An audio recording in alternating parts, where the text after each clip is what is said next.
Hello, Blue Jays fans, and welcome to Sunny Side of the Dome. I'm your host, Karen Soutar, and I'll be here to talk to you about some Blue Jays baseball for the next half hour or so. On behalf of Jays from the Couch, I want to thank you, our audience, our viewers, our listeners, however it is that you tune in. We really appreciate it. I mean, you're the whole reason that we do these shows. So whether you're watching live on Facebook, Twitter, or YouTube, and if you are and you want to become part of the show by sending in a question or comment, so much the better. Or if you're listening to the archive version online or maybe downloading it as a radio podcast, that's great too. And hopefully you're not forgetting about the other shows too. The Main Jays from the Couch podcast, Monday evenings hosted by Shaun Doyle, and the On Feck Circle hosted by Steve Feck. That's Tuesdays at 6 p.m. So lots of great content. Hope you're checking it all out and enjoying it. Before I get started this evening, I want to take a minute to talk about Jays from the Couch's exciting partnership with BetStamp. BetStamp is the best sports betting tool on the market, and it's designed to help bettors increase their profits and easily manage their betting process.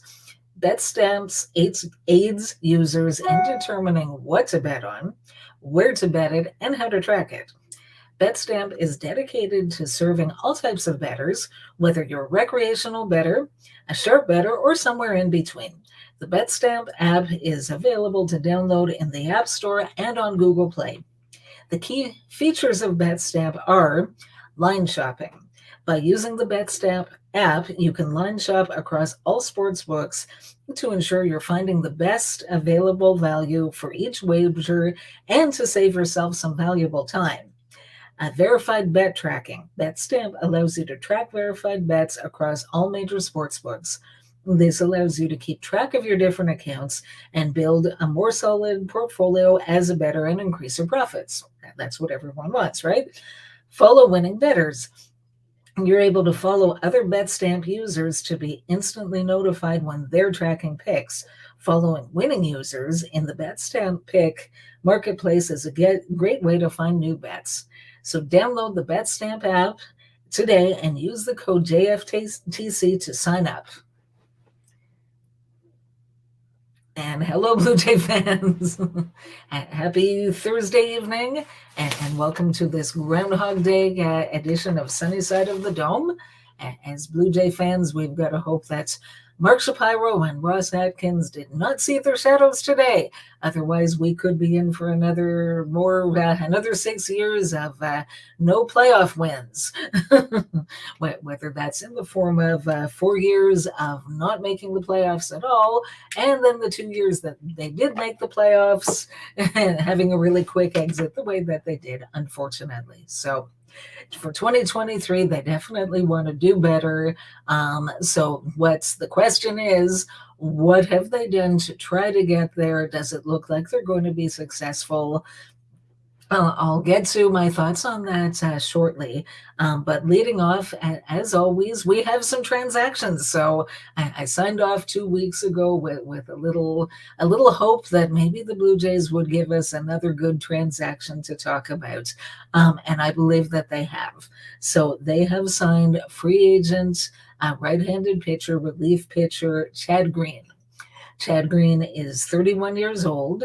He's a 7-year MLB veteran. He's played his entire career up until now with the New York Yankees. He owns a 3.17 career ERA.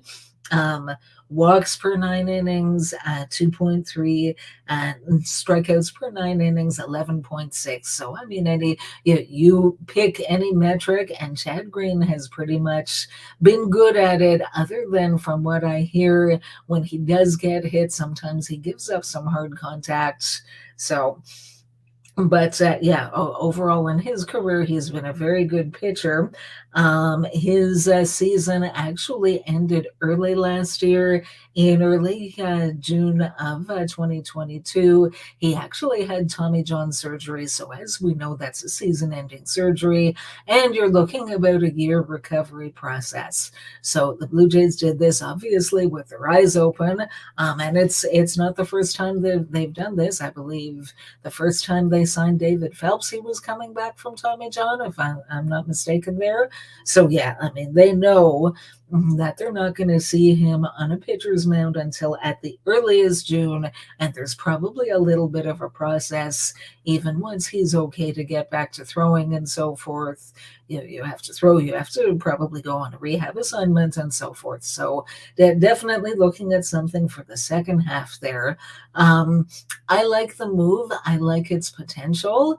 I mean, again, one comment that many people made, and I agreed. I agreed to a point, maybe not to the extent that some people thought, but one upgrade that the Jays definitely did need to make after the 2022 season was to solidify their bullpen.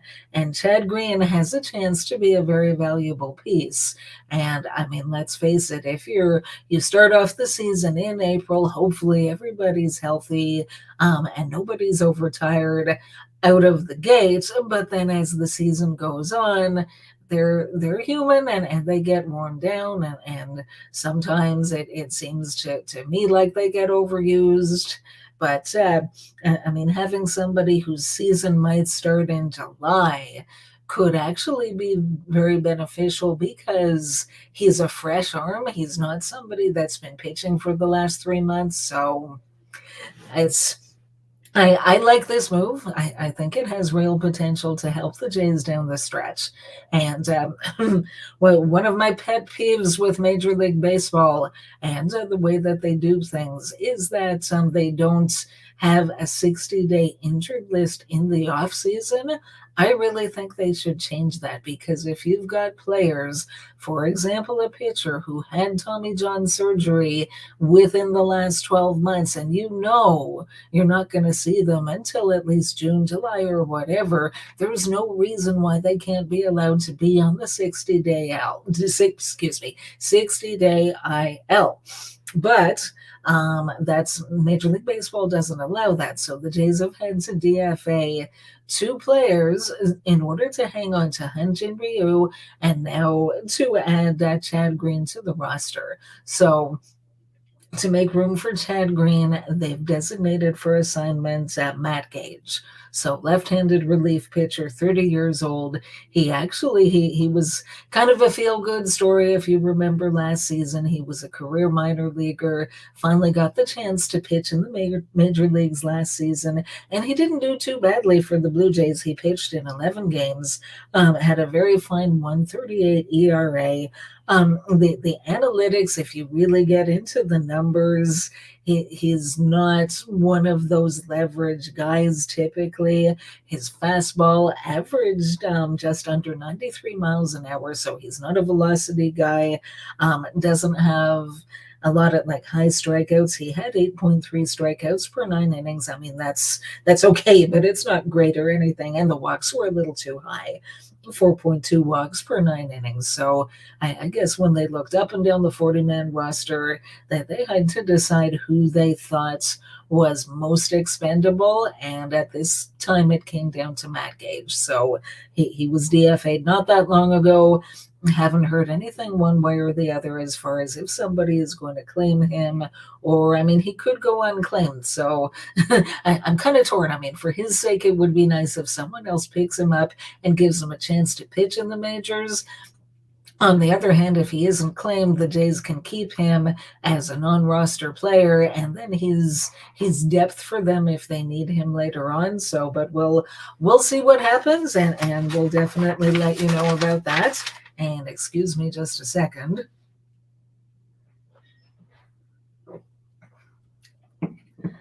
All right, so for the heart of the order. So the Jays have certainly had a busy offseason.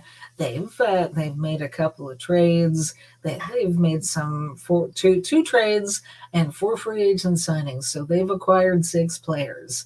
I mean that's not bad. You've got to give them credit for at least trying to make some good moves, the best moves that they were able to make and that they thought would improve the team. And where do we stand now? So it's early February.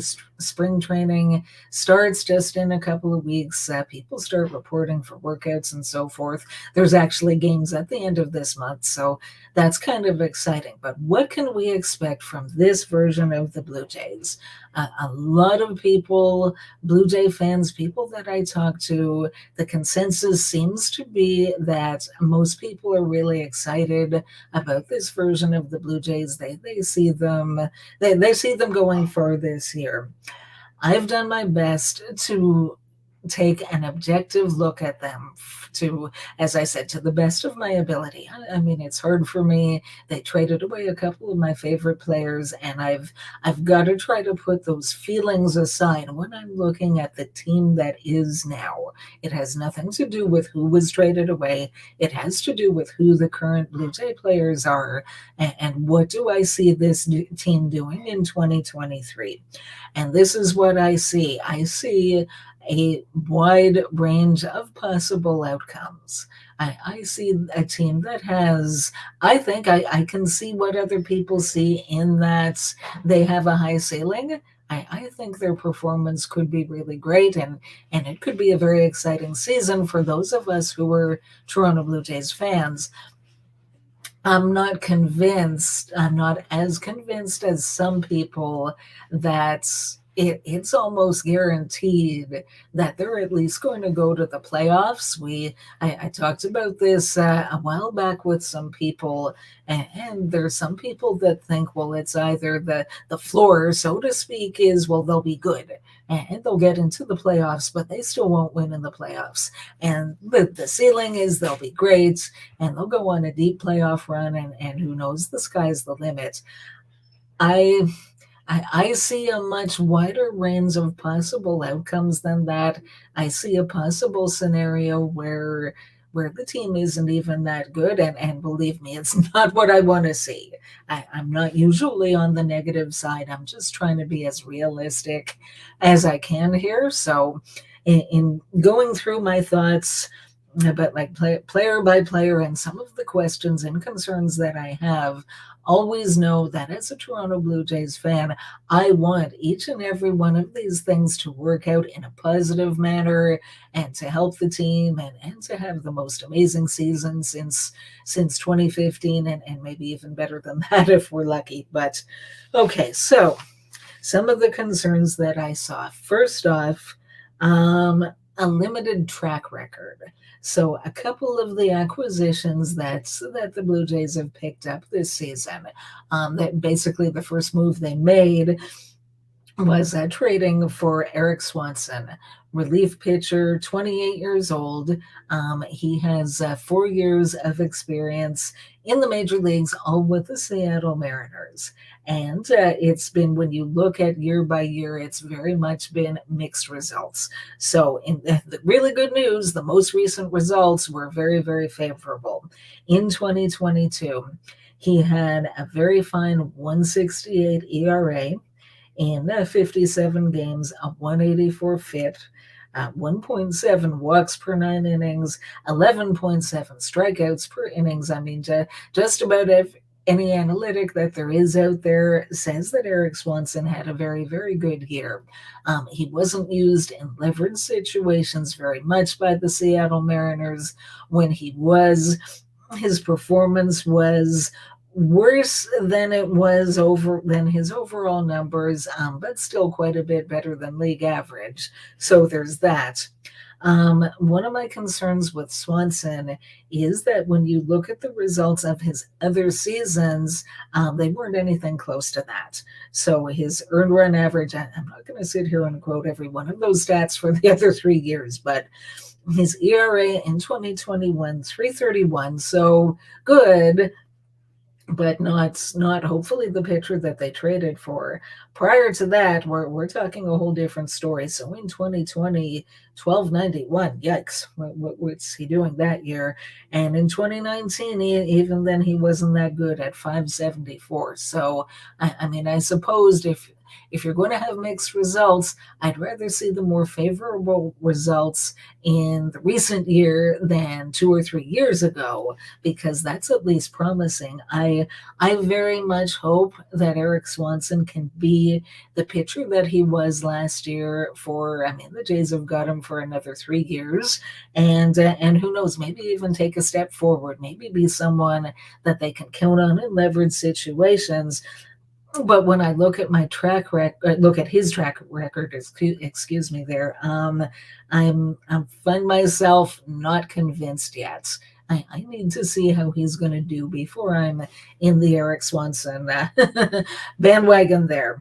Um, Another trade, the big trade, some would argue that the Blue Jays made this offseason was acquiring Dalton Varsho from the Arizona Diamondbacks. So he's had 3 years of MLB experience, and his overall results with the Bats have been so, a little better than league average, with a weighted runs created plus of 101. In his first season, he was a bit below average, excuse me, at 76, but he was a rookie, so give him some give him a pass there. 2021, he took a step forward and he was almost league average at a 99. And then last year in 2022, he was a bit over league average at 106. And then you break down those splits. He actually did a lot better as a left-handed hitter. He's a left-handed hitter. He was much better facing right-handed pitching than left-handed pitching. And his defensive numbers, he had some phenomenal defensive numbers this past season. And even that, you look back at his previous season, and he kind of took a leap there, although he played a lot more innings in the outfield in 2022 than he did in 2021. So I guess it makes sense. The more you do something, the more you practice, hopefully the better that you get at it. So I'm hopeful. I mean, he's 25 years old. Hopefully there's still some good upside in the bat. He hits home runs, going to a more hitter-friendly park, the Rogers Center, and probably a better hitting lineup overall. And there's various reasons why he could really take a step forward with bat and hopefully maintain what he's done defensively. But again, it's just such a small track record that I I want to see for myself how good he can be before I go betting the farm on him. So that's the limited track record. In a category all by himself is George Springer. Love the guy. I still think it was a great free agent signing for the Blue Jays to go out and get him. As we know, George Springer is an all-star caliber player when he can even stay on the field. I mean, has he spent any time with the Toronto Blue Jays where he was fully healthy? I can't even remember that he was. In 2021, he played in 78 games. He had a weighted runs created plus of 140 and 2.5 F-WAR in 78 games in like half the season. That's darn good. In 2022, he was able to stay on the field a lot more, even though we know that he wasn't anything close to fully healthy, excuse me. Pardon my voice. So yeah, 133 games in 2022, weighted runs created plus of 132 and 4.2 F-WAR. I just want Jordan Springer to play at least one season with the Toronto Blue Jays where he is fully healthy, because if this is what he can do when he's having cortisone shots and he's banged up all over the place, and he's still on the field being better than a large number of major league players, I want him to give us one season of being fully healthy and absolutely vintage George Springer. Will we get it? Again, it remains to be seen, but that's what I really hope for. And then next up, there's a few players that the Blue Jays signed this off season that they have been good major league players in their career, but they all had season-ending surgery last year. So one I've already mentioned, that's Chad Green with the Tommy John surgery, career ERA of 3.17. So terrific pitcher when he's healthy, but how well will he bounce back from the Tommy John surgery? It's never a guarantee. And then the others, Brandon Belt, 35 years old, left-handed hitter, career 124 weighted runs created plus. So in the past, he's been a very productive hitter, and as a left-handed hitter, someone the Blue Jays really could use to complement their lineup. But he had knee surgery. Last year, it ended his season prematurely, wasn't having a great season by his standards anyway. So can he rebound to anything like he did in 2021 when he had a 157 runs created, weighted runs created plus, or is he going to look more like he did last year? Again, we don't really know what he has left in the tank. And then there's Kevin Kiermaier. Kevin Kiermaier has been an absolute uber defender in center field in his career. But then last year he wasn't himself and had to end his season early and have major hip surgery. So again, we don't know. We don't know what he's going to be able to do. We don't know what any of the three of these guys are going to be able to do. Has the surgery that they had returned them to full health or anything close to that? And I mean, they've all got some miles on them as in major league players. They're all in their 30s. So what do they have left? Are we getting anything close to the vintage versions of these guys? Or are we getting more of a watered down version? It remains to be seen. My last area of concern, this is more for players that the Blue Jays had or picked up during the season last year. And essentially what it is which version will we see? So there's a number of players that in their career and at times that we've seen have been very good players, but then there's another side to them where for whatever reason they really underperform. And honestly, until we get going in the season, we don't really know which version we're going to see. So one of the ones that has to come to mind, of course, is Jose Barrios. So the Blue Jays traded for him in 2021, gave up two high prospects. Then they signed him to a lucrative contract extension. So he's going to be around for a while. He has a career 4.24 ERA. He's a major league veteran, and between 2017 and 2021, his ERA in 2020, it was an even 4.0, and every other year, other than that, it was in the threes. That is my idea of a very solid, consistent performer. Jose Barrios last season, as far as we know, he was healthy. I don't really know what was going on, but he wasn't the player that the Blue Jays thought they traded for. He had some very bad outings. He had some decent outings as far as runs allowed, but his ERA for the season was 5.23, not what you wanted to see. So will he bounce back? I really hope so. Again, we don't know which version we're going to see until we see it. Mitch White, similar. The Blue Jays picked him up in a trade last year from the Dodgers. His numbers with the Dodgers were really decent. If he could perform with the Blue Jays anything close to what he did with the Dodgers, I'd take that in a heartbeat. Here you go, Mitch. You're our fifth starter. He had an ERA with the Dodgers before he was traded of 3.70 in 15 games. And then before that, in 2021, it was 3.66. He got traded to the Blue Jays, and I don't know what happened, but he could just never really get it on track in 10 games.